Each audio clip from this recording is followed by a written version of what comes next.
Did you just get out of a toxic relationship, or maybe a relationship with someone that you think might have been a narcissist? And then down the road, you're starting to wonder and you're starting to ask yourself the question, does the narcissist miss me?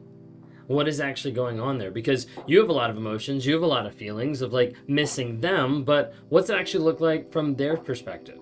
Do they actually miss you?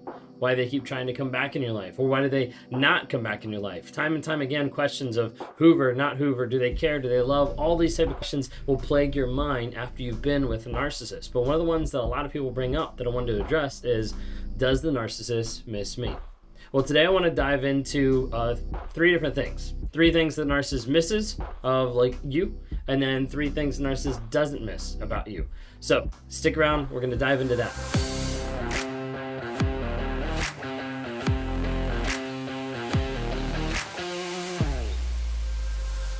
If you guys are new, my name is Ben Taylor. I'm a self-aware narcissist on this channel to provide awareness, growth, healing, and change. That's what Raw Motivation stands for. Awareness, growth, healing, and change. If you haven't followed me on all the other platforms, give me a follow. TikTok, Instagram, Facebook, YouTube, LinkedIn. Check us out there, or on the podcast, Apple Podcasts, on Spotify, all under Raw Motivation. So check us out there. If you want to talk to me one-on-one, want to go through some coaching or work through the trauma bond, the detox phase, and the boundary setting, then I'd love to interact with you. Go to rawmotivations.com, click on one-on-ones. We'd love to engage with you there to be able to help you move forward in your growth and your healing process.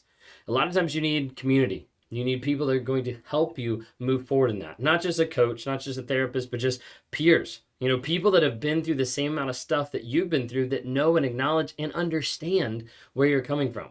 That's why we created the NARC app. It stands for Narcissistic Abuse Recovery Community. It's a community of like-minded people that are struggling with the same stuff that you've had to go through in dealing with getting away from a narcissist or still being stuck with a narcissist.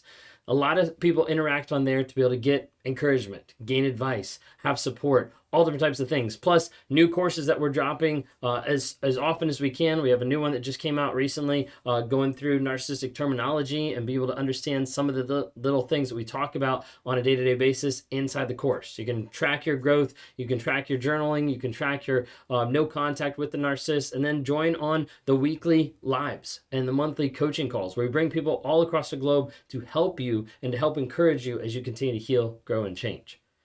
Last thing I'll say real quick is a lot of people had asked about the wife's perspective, and my wife Kayla and I have started a podcast. It's called Trauma, Drama, and Life. That's seen a lot of different people respond really positively. We've gotten a lot of emails and DMs, like just saying like how much it's been encouraging, but also different topics you want us to talk about. So feel free to be able to check that out. It's on Apple Podcasts. Would love to interact with you there as well. So anyways, maybe you've just gotten out of the relationship and you feel crazy. Like you miss that person that you were with. Maybe it was the abuser. Maybe it was a person that was awful to you. Maybe it was like, it's not so bad, but it was like these slights, these digs, all these different things that led you to the place of thinking, okay, I think they might be narcissistic. And when you get out of that relationship, you start to think like, I shouldn't even miss this person. Like they treated me awful. Like there was not really a good, loving relationship there. However, a lot of times when people look back on that, they start to feel like, oh, I still want to interact with them. I still want to be with them. But then the logic side is like, wait, no, I don't. Those are aspects of a trauma bond. You might feel alone, that they never came back. They didn't care about me. Like, what's actually going on with that? And when we talk about narcissists missing you, I think it's important to highlight something real quick, and that's the idea of a Hoover. If you don't know what a Hoover is, it's typically an attempt to suck you back into a toxic relationship, just like the vacuum cleaner, hoovers you back in. It's the idea to get you back into that relationship, not because they've changed and not because anything is different, but because of the fact that they miss different aspects of you. When we talk about Hoover, a lot of times people liken the idea of Hoover actually means care or Hoover means love. And unfortunately, that is not the case, because it confuses people a lot whenever they do get hoovered or whenever they don't get hoovered. Now, I normally talk about the odds are typically you have a narcissist that tries to come back into your life to mess with you or to hoover you, anything like that. A lot of times it happens, like 90% of the time. The 10% that it doesn't makes all those people doubt and question, like, wait a second, what was wrong with me? Maybe it was my fault. Maybe I'm not the person that they actually loved. Like all these type of things. Maybe I was the toxic person. Maybe I was the narcissist. All those things pop up because we're applying the idea that Hoover actually means care when that's not the case.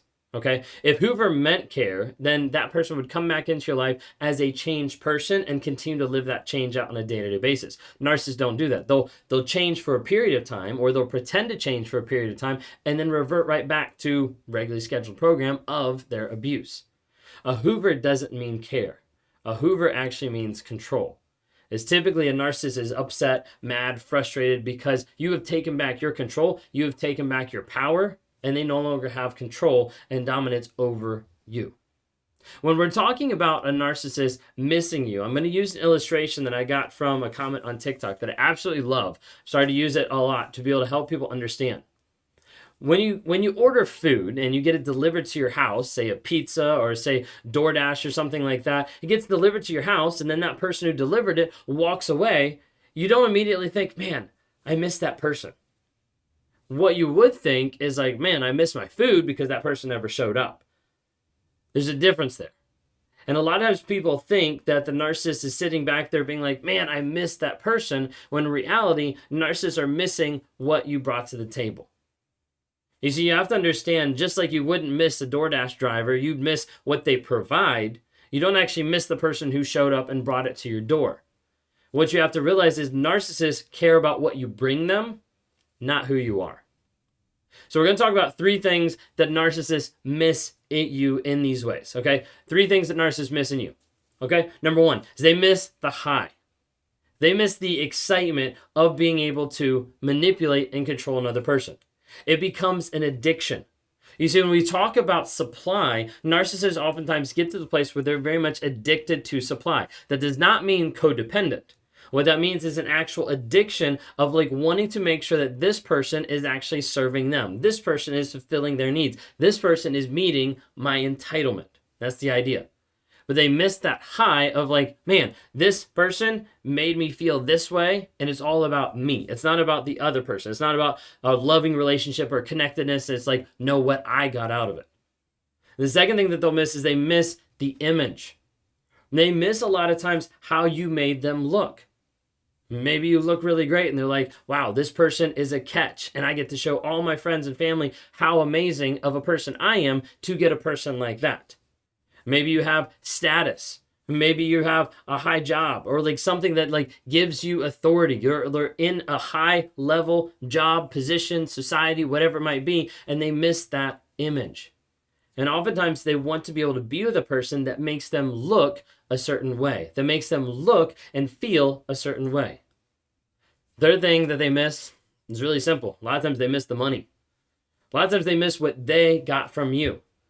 There's so many people that have been bleeded completely dry from a narcissist because all they did was sit on their couch, waste all their money, drain their bank account, all these different things. The narcissist missed what I got from this person. This person was a good resource because I got a lot of money from them. They missed the high, they missed the image, they missed the money. Those are the things that a narcissist misses in you. Okay, there's nothing about you, nothing about like your worth or your value or anything like that. It's all about the things that they get out of the relationship. So what does the narcissist not miss about you? Okay, we can give a whole big list, but I have 3 things that the narcissist doesn't miss about you. Narcissist doesn't miss your values. You see, the narcissist doesn't miss someone who's actually going to live a life with integrity and live a life saying, hey, this is the direction I'm going, and I'm not going to live this way. I'm actually going to live in purpose, in a vision, in a way that I want to be able to exemplify my life that is not filled with this toxicity, that's not filled with these different aspects. Now, not just like what you don't feel, but also the idea of how you are living, of the values that you exemplify on a day-to-day basis. Many of you know what some of these are because you were praised about them early on in the relationship by the narcissist, and then in turn, those same values are the same things they discarded you for. Second thing would be boundaries, what you actually allow in your life. Because for you, that boundary is a protection. For the narcissist, that boundary feels like prison because they're taking stuff that you have said, this is what I'm going to do, this is how I'm going to live, and they've applied it to themselves and be like, what? You're limiting me. I'm not allowed to do what I want to do to you because you're not saying you're going to take that. Like, that's what the boundaries are. Narcissist doesn't miss boundaries because they hate that, because they don't miss the last thing, which is accountability. They don't miss you calling them out. They don't miss you interacting in a way that is actually holding them accountable and responsible for their actions. And on a day-to-day basis, they would rather hide it, sweep it under the rug, put it in the past as the past, don't bring it up, but they hate the fact of you calling them out on their abuse. It's something they don't want to think about, they don't want to engage with, and they don't want to have. And so when you talk about narcissists, when we talk about narcissists missing you, they do miss you, but in 3 ways. They miss the high, they miss the image, they miss the money. What they don't miss about you is the values, the boundaries, and the accountability.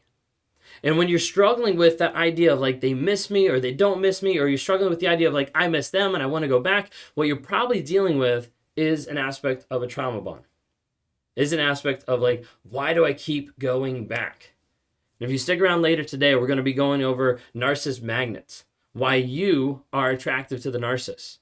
But until we get there, I want to remind you today, you're not crazy, you're not alone, and you're not hopeless. If you're struggling with that trauma bond, if you're struggling with the idea of like wanting to go back to the narcissist time and time again, but you're like, logically, I know I shouldn't, but I feel like I want to, all that kind of stuff, then I want you to know you're probably experiencing a trauma bond, and I need you to reach out for help. Whether that's a therapist, whether that's a coach, whether that's me, whether it's someone else, I don't really care. But you need to focus on you growing, you healing, and you changing. And you can't do that while you're stuck on another person.